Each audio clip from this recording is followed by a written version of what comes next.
ખરું કહીએ તો ભક્તિ એટલે ઈશ્વરની કેવળ ઈશ્વરની જ ઉપાસના. પિતૃ અથવા અન્ય કોઈ વસ્તુની ઉપાસના ભક્તિ હોઈ શકે નહીં. વિવિધ દેવોની ભિન્ન ભિન્ન પ્રકારની ઉપાસના કર્મકાંડમાં સમાઈ જાય છે. ઉપાસકને કોઈક સ્વર્ગીય સુખના રૂપમાં ચોક્કસ ફળ આપે છે, પરંતુ તે તેને ન તો ભક્તિ કે ન તો મુક્તિ આપી શકે. એટલા માટે એક હકીકત ખાસ કરીને કાળજીપૂર્વક ધ્યાનમાં રાખવી પડશે. કેટલાકની બાબતમાં બને છે તેમ જો પરબ્રહ્મના ઉચ્ચ દાર્શનિક આદર્શને પ્રતીક ઉપાસના દ્વારા પ્રતીકની કક્ષાએ નીચે ખેંચી લાવવામાં આવે અને પ્રતીકને ઉપાસકના આત્મા અથવા તો અંતર્યામી તરીકે ગણવામાં આવે તો ઉપાસક પૂર્ણપણે લક્ષ્ય ભ્રષ્ટ થઈ જાય. કેમ કે પ્રતીક વાસ્તવિક રીતે ઉપાસકનો આત્મા હોઈ શકે નહીં. પરંતુ જ્યાં બ્રહ્મ સ્વયં ઉપાસ્ય છે અને પ્રતીક કેવળ પ્રતિનિધિ સ્વરૂપ અથવા તેનું સૂચક માત્ર હોય છે, અર્થાત જ્યાં સર્વવ્યાપી બ્રહ્મની પ્રતીક દ્વારા ઉપાસના થાય છે અને પ્રતીકને પ્રતીક રૂપે માન્યા વિના તેને જગત કારણ રૂપ બ્રહ્મ માનવામાં આવે છે, ત્યાં ઉપાસના નિશ્ચિંતપણે ફળદાયક હોય છે.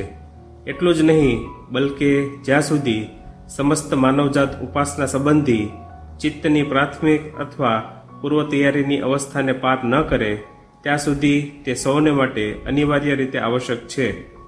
એટલા માટે જ્યારે અન્ય કોઈ દેવો અથવા અન્ય કોઈ વ્યક્તિઓની ઉપાસના સ્વયં તેમના માટે કરવામાં આવે છે, ત્યારે આવી ઉપાસના માત્ર કર્મકાંડ જ છે અને એક વિદ્યા તરીકે તે ઉપાસના આપણને કેવળ તે વિશિષ્ટ વિદ્યાનું ફળ આપે છે. પરંતુ જ્યારે દેવો અથવા અન્ય વ્યક્તિઓને બ્રહ્મ સ્વરૂપ સમજીને તેમની ઉપાસના કરવામાં આવે છે, ત્યારે તે ઉપાસનાનું ફળ ઈશ્વરોપાસના સમાન હોય છે. શ્રુતિઓ અને સ્મૃતિઓમાં કહેવા પ્રમાણે ઘણા કિસ્સાઓમાં કોઈ દેવતા અથવા કોઈ ઋષિમુનિ કોઈ અલૌકિક પુરુષને જાણે કે તેની પ્રકૃતિમાંથી ઊંચે ચડાવીને તેની બ્રહ્મ સ્વરૂપે ઉપાસના કેવી રીતે કરવામાં આવે છે તેનો ખુલાસો આથી સ્પષ્ટ રીતે મળે છે.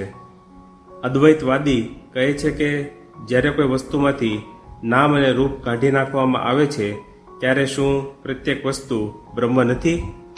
વિશિષ્ટાદ્વૈતવાદી કહે છે, શું ઈશ્વર પ્રત્યેક માણસનો અંતર્યામી નથી? ફલમ આદિત્ય આદ્ય ઉપાસનેષુ બ્રહ્મેવ દાસ્યતિ સર્વાધ્યક્ષ તત્વાત. આદિત્યો વગેરેની ઉપાસનાનું ફળ પણ સ્વયં બ્રહ્મ જ પ્રદાન કરે છે, કારણ કે બ્રહ્મ સર્વનું નિયંતા છે.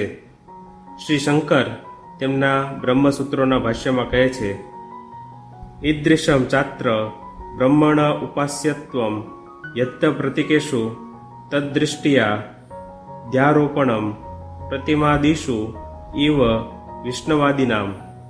આ પ્રકારે બ્રહ્મ ઉપાસ્ય બની જાય છે, કેમ કે જે પ્રમાણે પ્રતિમા ઉપર વિષ્ણુ વગેરેનું આરોપણ થાય છે, તે જ પ્રમાણે પ્રતીકો ઉપર બ્રહ્મનું આરોપણ થાય છે.